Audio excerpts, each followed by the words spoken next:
Good evening, friends, and welcome to Sleepy Time Tales, a podcast aimed at helping you to get a good night's sleep. Do you find your mind plagued with the stresses of modern life, especially when the lights are out and you're trying to get a restful night? Does your spinning mind keep you awake? Follow my voice down the path towards a good night's rest. Listen to me tell a story that will keep your mind from wandering to your daytime problems, the ones you can't solve right now and will be easier to solve well rested. Listen to my voice and allow yourself to drift, following the twists and turns of the story, but slowly letting go and drifting into sleep. So what exactly is Sleepy Time Tales? What is it for?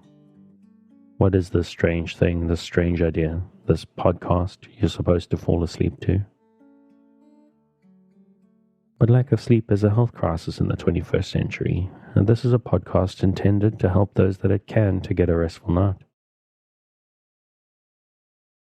Do you find yourself lying awake at night, mind spinning and emotions in turmoil with anxieties of 21st century life? Do you wake up in the middle of the night and find yourself not quite able to doze back off at 3 a.m.? I'm here to help. My name is Dave, and I'm your narrator, here to help you into a restful night. Sleepy Time Tales is intended to be used as a distraction to what keeps you awake at night, or sometimes background noise or simply company. That's why I make the episodes quite long, so that I'm here for you without any pressure of the end coming. Now, as far as I know, there are a couple of different ways to engage.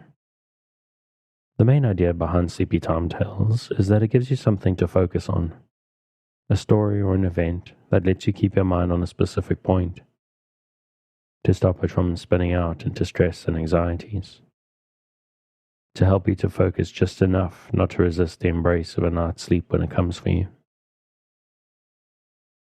But maybe you need something a bit different. Sometimes people just need some kind of background noise. Maybe white noise, or the sound of the ocean, or wind in the trees, or the sound of the rain. Or maybe just some boring dude droning on in the background. But as you listen, don't try to force the sleep. Keep a light mental grip on the thread of the story, and allow the need for sleep to come for you. Now, obviously, I'm hoping you're asleep before I get to the end of the episode. But don't feel pressurized. This may not work on the first night. It may take a few nights for you to get used to listening to my voice. Maybe my accent is strange to you. Maybe one episode just isn't long enough. Or maybe your problem isn't going to sleep. Maybe you wake up in the middle of the night. What I recommend, because it's what works for me, is to let the podcast run all night. Download a whole bunch of episodes, put them in a playlist, and then when you go to bed, start the playlist and let them go.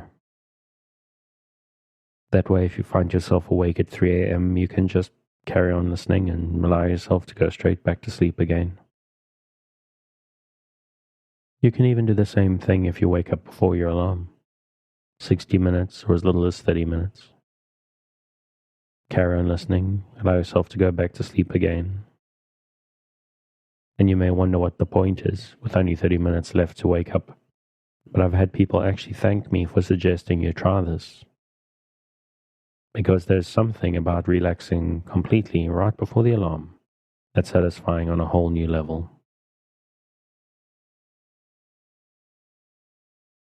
So relax, take it easy. If you're new to the show and prone to late nights lying staring at the ceiling, this may seem strange to you, so give it a chance. Because I'm here to work with you, to create a safe space, a cocoon in which you can curl up and allow nature to take its course. So if you're still with me, thank you for staying. If you're already asleep, we'll chat again soon. And of course you aren't hearing me, except maybe in a dream. Before we get on with the show, I'd like to ask for a couple of minutes of your time. If you would like to help support Sleepy Time Tales, to keep it going to thousands of insomniacs just like you, please consider supporting it on the Patreon, patreon.com/sleepytimetales. This is monthly support that not only helps me keep the lights on, but can also get you fun bonuses based on your contribution level. From as little as $2 a month, you get weekly access to early release on the main episodes, so that you get your fresh sleep aid on a Wednesday instead of a Sunday. And $5 a month gets you weekly bonus minisodes, special edits, and a monthly megasode, which is all of the month's releases in one big listen. And of course, I understand if monthly seems like a big ask. You can always make once-off tips, which are very much appreciated, through the tip jar on the website. I've also got fun designs up on the TeePublic store. You can get stickers and t-shirts and all sorts of stuff. A lot of it's not even Sleepy Time Tales themed. I've done a whole bunch of designs so that you can support the show without having to explain to people why you're wearing a t-shirt with Sleepy Time Tales on it. You can also help the show by simply spreading the word. By doing that, you can help me in my mission to give more people a restful night's sleep, to do my small part, to do our small part in improving their lives. And a reminder as well that if you have a podcast or would like to start a podcast and are looking for an editor or someone to help you do the admin on it, you can give me a shout, because I've left my job to go do that full time. It's starting to take off, but I still have some space, and I'd love to help you, dear listener, out. Get your passions and the things you're knowledgeable out in front of people. So you can get hold of me on my email, dave@brightfoxaudio.com, or through the link in the description. And of course, I got to shout out the music, which is Sweet Night and Friends by Kumiku. The music is available on their website at royaltyfreakmusic.com. Thanks for taking the time. Let's get back to the show. We return again to The Secret Garden by Frances Hodgson Burnett. Do you never catch cold? Inquired Mary, gazing at him wonderingly. She had never seen such a funny boy, or such a nice one. Not me, he said, grinning. I never catched cold since I was born. I wasn't brought up nesh enough. I've chased about the moor in all weathers, same as the rabbits does. Mother says I've sniffed up too much fresh air for 12 years to ever get to sniffing with cold. I'm as tough as a whitethorn knobstick.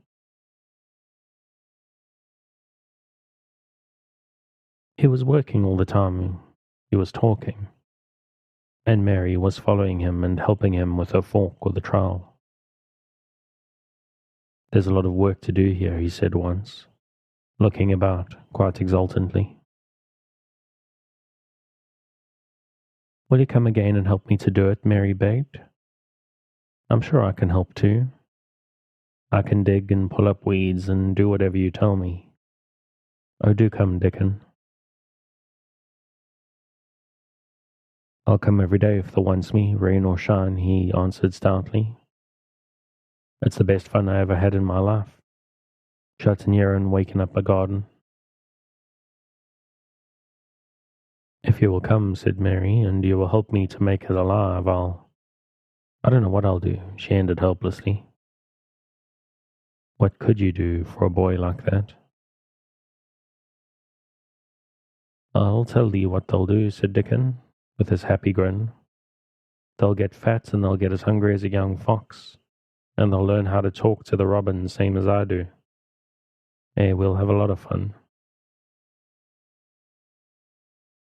He began to walk about, looking up in the trees and at the walls and bushes with a thoughtful expression. I wouldn't want to make it look like a gardener's garden, all clipped in spick and span, would you? He said. It's nicer like this, with things running wild, swinging and catching hold of each other. Don't let us make it tidy, said Mary anxiously. It wouldn't seem like a secret garden if it was tidy. Dickon stood rubbing his rusty red head with a rather puzzled look. "It's a secret garden, sure enough," he said. "But seems like someone besides the robin must have been in it since it was shut up 10 years ago." "But the door was locked and the key was buried," said Mary. "No one could get in." "That's true," he answered. "It's a queer place. Seems to me as if there'd be a bit of pruning done here and there, later than 10 years ago." "But how could it have been done?" said Mary. He was examining a branch of a standard rose, and he shook his head. "Aye, how could it?" he murmured. "With the door locked and the key buried."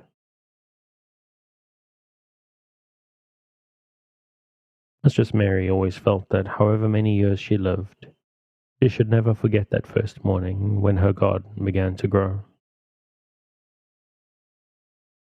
Of course it did seem to begin to grow for her that morning. When Dickon began to clear places to plant seeds, she remembered what Basil had sung at her when he wanted to tease her. "Are there any flowers that look like bells?" she inquired. "Lilies of the valley does," he answered, digging away with the trowel. "And there's Canterbury bells and campanulas."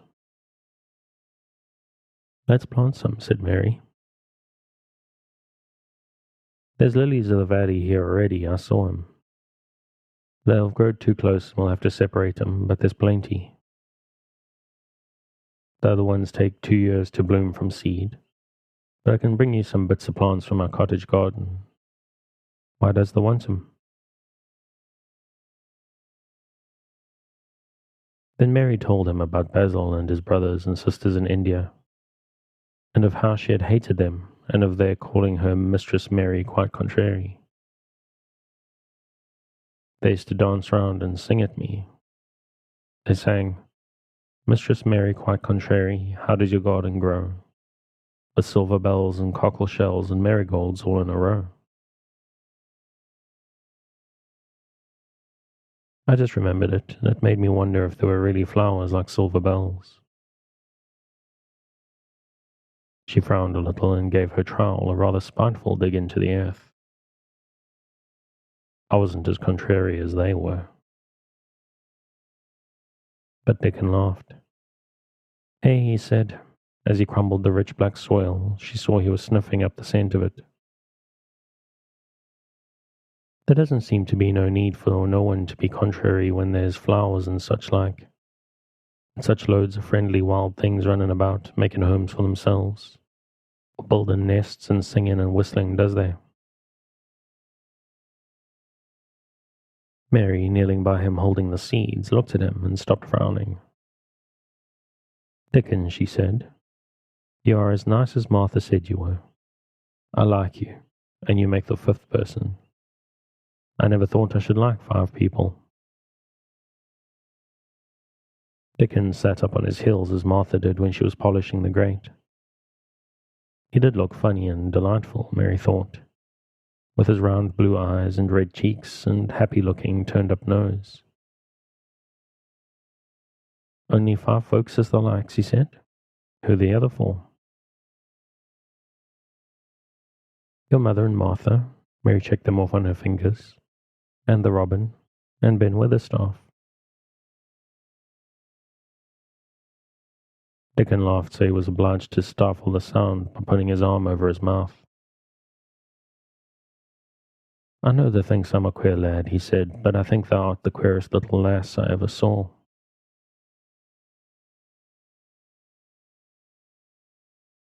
Then Mary did a strange thing. She leaned forward and asked him a question she had never dreamed of asking anyone before. And she tried to ask it in Yorkshire because that was his language. And in India, a native was always pleased if he knew his speech. "Does thou like me?" she said. He answered heartily, "that I does. I likes thee wonderful, and so does the robin, I do believe." "That's 2 then," said Mary. "That's 2 for me." And then they began to work harder than ever and more joyfully. Mary was startled and sorry when she heard the big clock in the courtyard strike the hour of her midday dinner. "I shall have to go," she said mournfully. "And you'll have to go too, won't you?" Dickon grinned. "My dinner's easy to carry about with me," he said. "Mother always lets me put a bit of something in my pocket." He picked up his coat from the grass and brought out of a pocket a lumpy little bundle tied up in a quite clean, coarse, blue and white handkerchief. It held 2 thick pieces of bread with a slice of something between them. "It's often as naught but bread," he said, "but I've got a fine slice of fat bacon with it today." Mary thought it looked a queer dinner, but he seemed ready to enjoy it.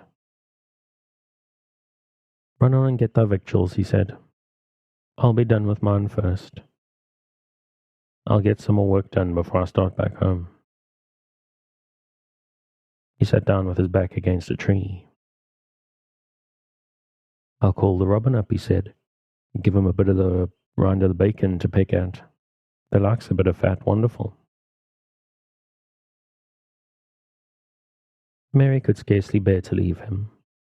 Suddenly it seemed as if he might be a sort of wood fairy who might be gone when she came back into the garden again. He seemed too good to be true. She went slowly, halfway to the door in the wall, and then she stopped and went back. "Whatever happens, you never would tell," she said. His poppy-colored cheeks were distended with his first big bite of bread and bacon, but he managed to smile encouragingly. "If thou was a missel thrush and showed me where thy nest was, does thou think I'd tell anyone?" "Not me," he said. "Thou art as safe as a missel thrush." And she was quite sure she was. Chapter 12. Might I have a bit of earth? Mary ran so fast that she was rather out of breath when she reached her room. Her hair was ruffled on her forehead and her cheeks were bright pink. Her dinner was waiting on the table and Martha was waiting near it. "It's a bit late," she said. "Where's the bin?" "I've seen Dickon," said Mary. "I've seen Dickon." "I knew he'd come," said Martha exultantly. "How's they like him?" I think he's beautiful," said Mary in a determined voice. Martha looked rather taken aback, but she looked pleased too. "Well," she said, "he's the best lad as ever was born. But us never thought he was handsome. His nose turns up too much." "I like it to turn up," said Mary. "And his eyes are so round," said Martha, a little doubtful, "though they're a nice colour." "I like them round," said Mary, "and they're exactly the colour of the sky over the moor." Martha beamed with satisfaction. "Mother says he made him that colour with always looking up at the birds and the clouds. But he's got a big mouth, hasn't he now?" "I love his big mouth," said Mary obstinately. "I wish mine were just like it." Martha chuckled delightedly. "It'd look rare and funny in thy bit of a face," she said. "But I knowed it would be that way when they saw him. How did they like the seeds and the garden tools?" "How did you know he brought them?" asked Mary. I never thought of him not bringing 'em. He'd be sure to bring 'em if they was in Yorkshire. He's such a trusty lad." Mary was afraid that she might begin to ask difficult questions, but she did not. She was very much interested in the seeds and gardening tools, and there was only one moment when Mary was frightened. This was when she began to ask where the flowers were to be planted.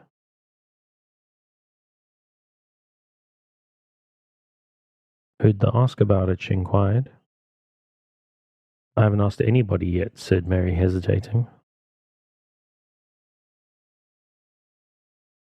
Well, I wouldn't ask the head gardener. He's too grand, Mr. Roches.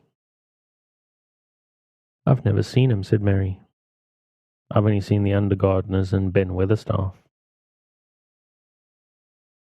If I was you, I'd ask Ben Weatherstaff, advised Martha.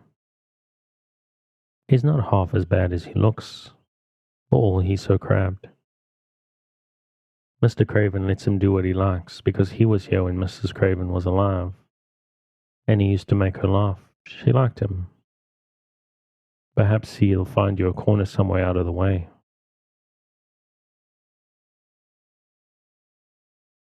If it was out of the way and no one wanted it, no one could mind my having it, could they?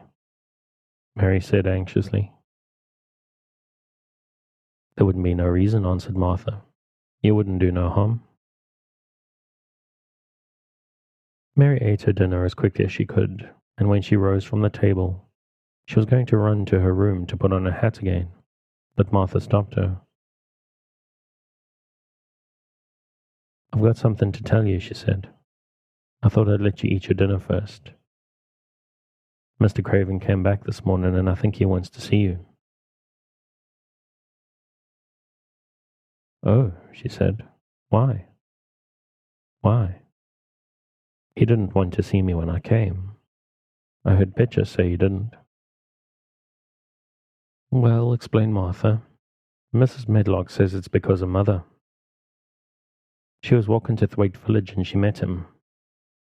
She'd never spoke to him before, but Mrs. Craven has been to our cottage 2 or 3 times. He'd forgot, but Mother hadn't, and she made bold to stop him.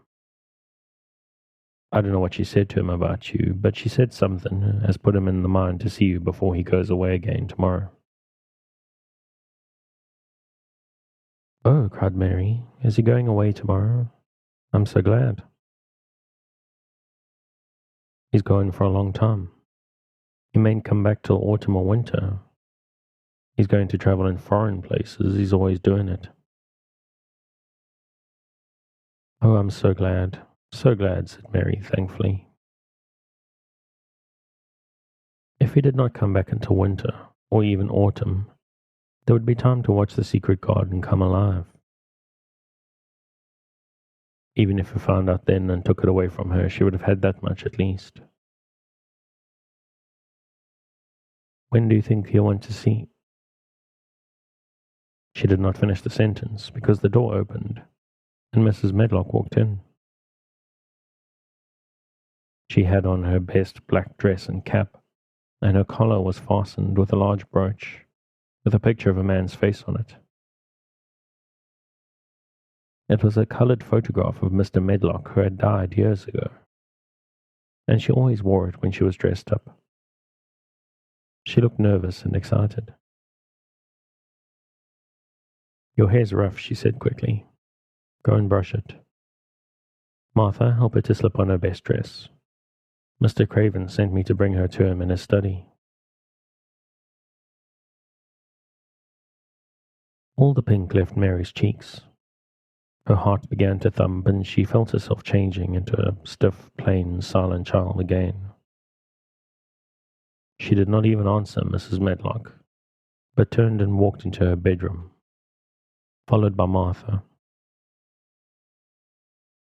She said nothing while her dress was changed and her hair brushed, and after she was quite tidy, she followed Mrs. Medlock down the corridors, in silence. What was there for her to say?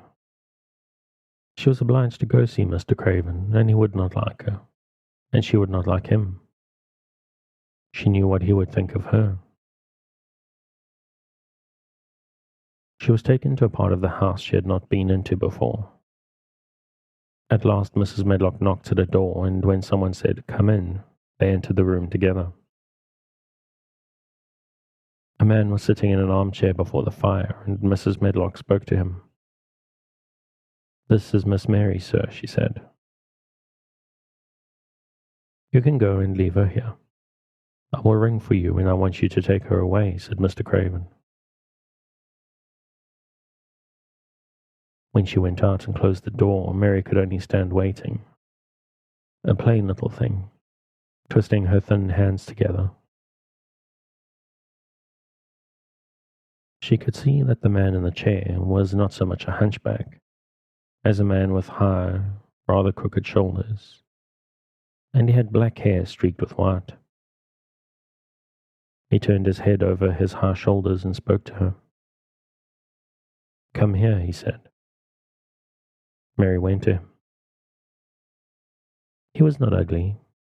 His face would have been handsome if it had not been so miserable. He looked as if the sight of her worried and fretted him, and as if he did not know what in the world to do with her. "Are you well?" he asked. "Yes," answered Mary. "Do they take good care of you?" "Yes." He rubbed his forehead fretfully as he looked her over. "You are very thin," he said. "I am getting fatter," Mary answered in what she knew was her stiffest way.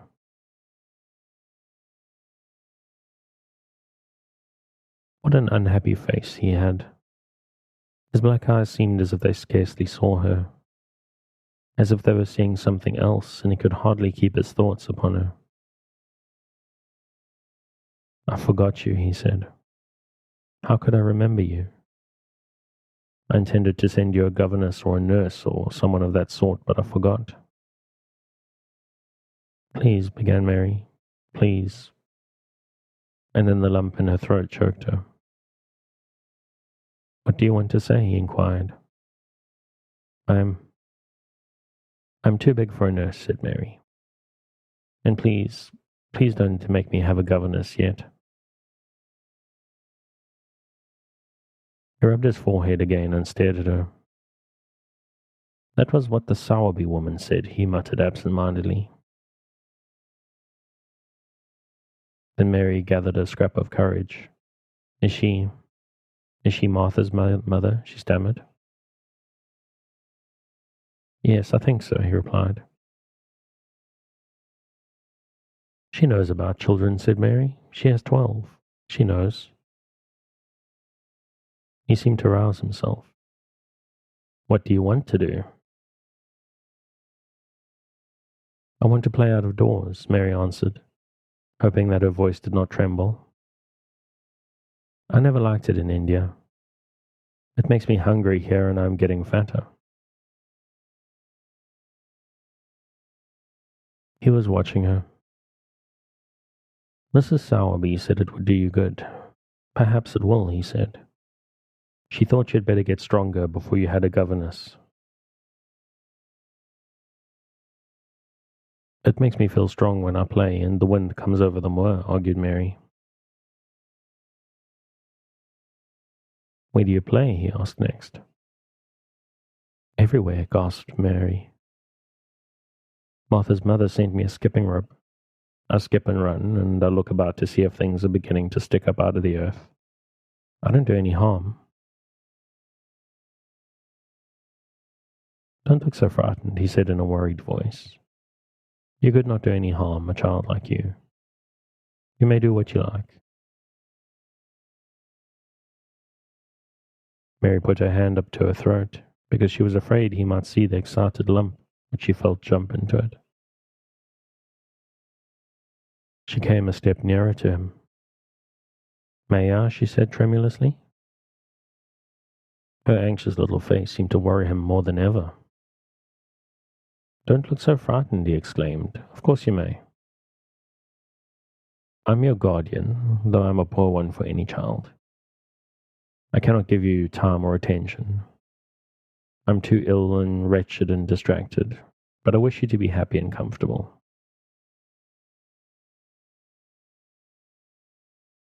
"I don't know anything about children, but Mrs. Medlock is to see that you have all you need. I sent for you today because Mrs. Sowerby said I ought to see you.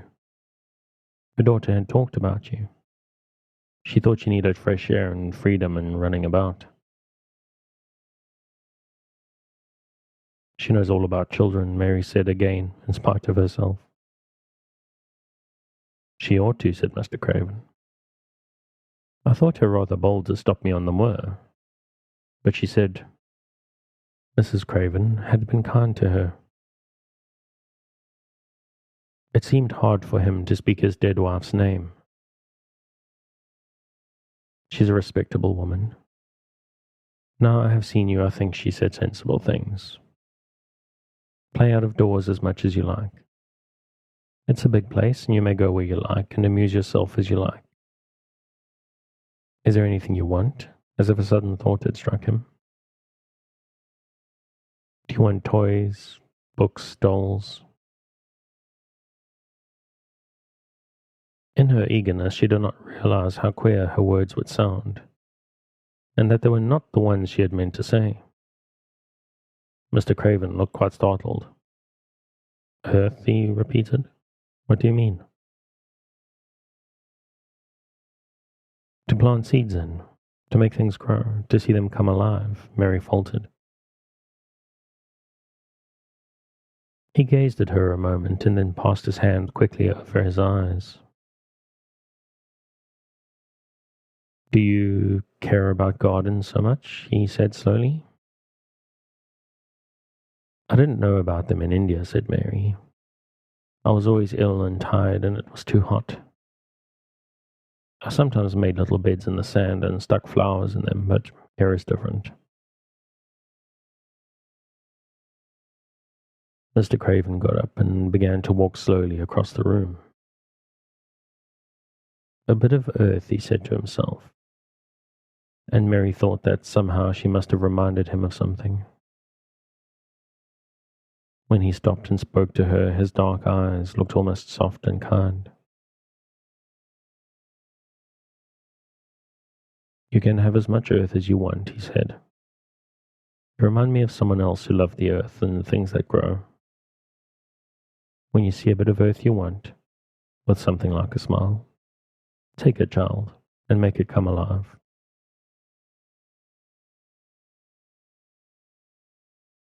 May I take it from anywhere if it's not wanted? Anywhere, he answered. There, you must go now, I am tired. He touched a bell to call Mrs. Medlock. Goodbye. I shall be away all summer. Mrs. Medlock came so quickly that Mary thought she must have been waiting in the corridor. Mrs. Medlock, Mr. Craven said to her, now I have seen the child, I understand what Mrs. Sowerby meant. She must be less delicate before she begins lessons. Give her simple, healthy food. Let her run wild in the garden. Don't look after her too much. She needs liberty and fresh air and romping about. Mrs. Sowerby is to come to see her now and then, and she may sometimes go to the cottage. Mrs. Medlock looked pleased. She was relieved to hear that she need not look after Mary too much. She had felt her a tiresome charge, and had indeed seen as little of her as she dared. In addition to this, she was fond of Martha's mother. Thank you, sir, she said. Susan Sowerby and me went to school together, and she's as sensible and good-hearted a woman as you'll find in a day's walk. I never had any children myself, and she's had 12, and there never was healthier or better ones. Miss Mary can get no harm from them. I'd always take Susan Sowerby's advice about children myself. She's what you might call healthy-minded, if you understand me. I understand, Mr. Craven answered.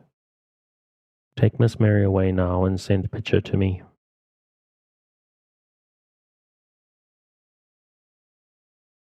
When Mrs. Medlock left her at the end of her own corridor, Mary flew back to her room. She found Martha waiting there. Martha had, in fact, hurried back after she had removed the dinner service. I can have my garden, cried Mary. I may have it where I like. I'm not going to have a governess for a long time. Your mother is coming to see me, and I may go to your cottage. He says a little girl like me could not do any harm, and I may do what I like. Anyway. Yeah, said Martha delightedly. That was nice of him, wasn't it? Martha, said Mary solemnly, he is really a nice man. Only his face is so miserable and his forehead is all drawn together. She ran as quickly as she could to the garden. She had been away so much longer than she had thought she should, and she knew Dickon would have to set out early on his 5-mile walk.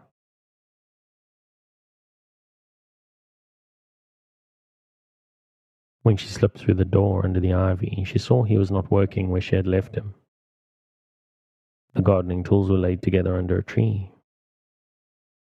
She ran to them, looking all round the place, but there was no Dickon to be seen.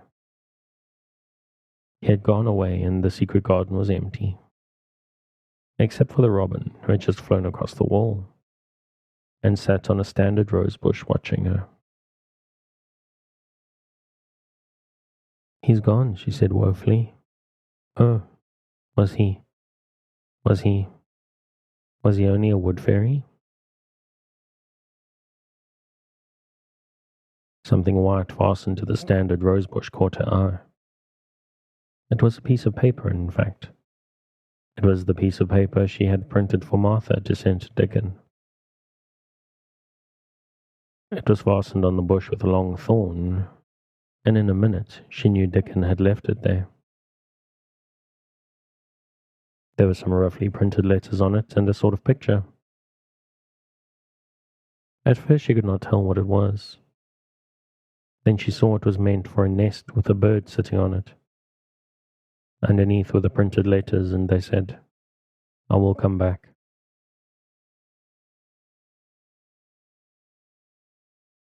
Chapter 13. I am Colin. Mary took the picture back to the house when she went to supper, and she showed it to Martha. Eh, said Martha with great pride. I never knew our Dickon was as clever as that. That there's a picture of a missile thrust on her nest, as large as life and twice as natural. Then Mary knew Dickon had meant the picture to be a message. He had meant that she might be sure he would keep her secret. Her garden was her nest, and she was like a missile thrush. Oh, how she did like that queer common boy. She hoped he would come back the very next day, and she fell asleep looking forward to the morning. But you never know what the weather will do in Yorkshire, particularly in the springtime. She was awakened in the night by the sound of rain beating with heavy drops against her window. It was pouring down in torrents, and the wind was wuthering around the corners and in the chimneys of the huge old house. Mary sat up in bed and felt miserable and angry. The rain is as contrary as I ever was, she said. It came because I knew I did not want it. She threw herself back on her pillow and buried her face. She did not cry, but she lay and hated the sound of the heavily beating rain. She hated the wind and its wuthering. She could not go to sleep again. The mournful sound kept her awake because she felt mournful herself. If she had felt happy, it would probably have lulled her to sleep. How it wuthered, and how the big raindrops poured down and beat against the pane. It sounds just like a person lost on the moor and wandering on, crying, she said.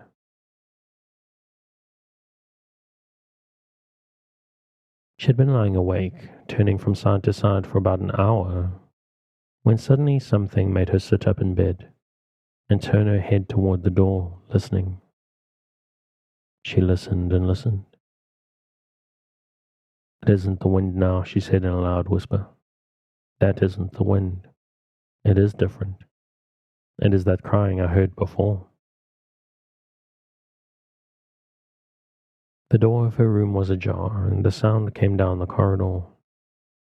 A far-off faint sound of fretful crying. She listened for a few minutes, and each minute she became more and more sure. She felt as if she must find out what it was. It seemed even stranger than the secret garden and the buried key. Perhaps the fact that she was in a rebellious mood made her bold.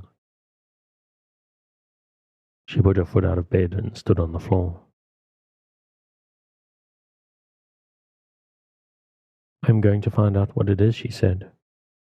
"Everybody is in bed, and I don't care about Mrs. Medlock.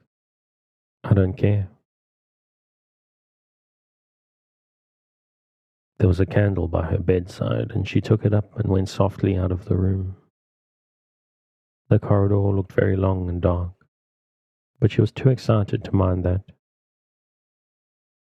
She thought she remembered the corners she must turn to find the short corridor with the door covered with tapestry, the one Mrs. Medlock had come through the day she lost herself. The sound had come up that passage, so she went on with a dim light, almost feeling her way, her heart beating so loud that she fancied she could hear it. The far-off faint crying went on, and led her. Sometimes it stopped for a moment or so, and then began again. Was this the right corner to turn? She stopped and thought. Yes, it was. Down this passage, and then to the left, and then up 2 broad steps, and then to the right again. Yes, there was the tapestry door. She pushed it open very gently and closed it behind her. And she stood in the corridor, and she could hear the crying quite plainly, though it was not loud. It was on the other side of the wall at her left, and a few yards further on there was a door. She could see a glimmer of light coming from beneath it. This someone was crying in that room, and it was quite a young someone. So she walked to the door and pushed it open, and there she was, standing in the room. It was a big room, with ancient, handsome furniture in it. There was a low fire glowing faintly on the hearth, and a nightlight burning by the side of a carved, 4-posted bed, hung with brocade. And on the bed was lying a boy, crying fretfully. Mary wondered if she was in a real place, or if she had fallen asleep again and was dreaming without knowing it. The boy had a sharp, delicate face, the color of ivory, and he seemed to have eyes too big for it. He also had a lot of hair which tumbled over his forehead in heavy locks, and made his thin face seem much smaller. He looked like a boy who had been ill, but he was crying more as if he were tired and cross than as if he were in pain. Mary stood near the door with her candle in her hand, holding her breath. Then she crept across the room, and as she drew nearer, the light attracted the boy's attention, and he turned his head on his pillow and stared at her, his grey eyes opening so wide they seemed immense. "Who are you?" he said at last, in a half-frightened whisper. "Are you a ghost?" "No, I am not," Mary answered, her own whisper sounding half-frightened. "Are you one?" He stared and stared and stared. Mary could not help noticing what strange eyes he had. They were agate grey, and they looked too big for his face, because they had black lashes all around them. "No," he replied after waiting a moment or so. "I'm Colin." "Who is Colin?" she faltered. "I'm Colin Craven. Who are you?" "I'm Mary Lennox. Mr. Craven is my uncle." "He is my father," said the boy. Your father, gasped Mary. No one ever told me he had a boy. Why didn't they? Come here, he said, still keeping his strange eyes fixed on her with an anxious expression. She came close to the bed. He put out his hand and touched her.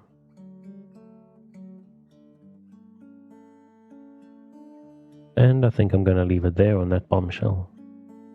As always, you can find the original on Project Gutenberg at the link in the show notes, if you want to pick up where we've left off. Thanks again for joining me on this episode of Sleepy Time Tales, the podcast designed around a bedtime story to help you to get a restful night. New episodes will be released every Sunday night to give you something fresh to help you rest in a new week. But make sure to subscribe in whatever service you're using so that you get your new episodes whenever they come out. A reminder that the music for tonight is Sweet Night and Friends by Kumiko. Check out more of their work on their website, which you'll find linked in the show notes. Good night and sweet dreams.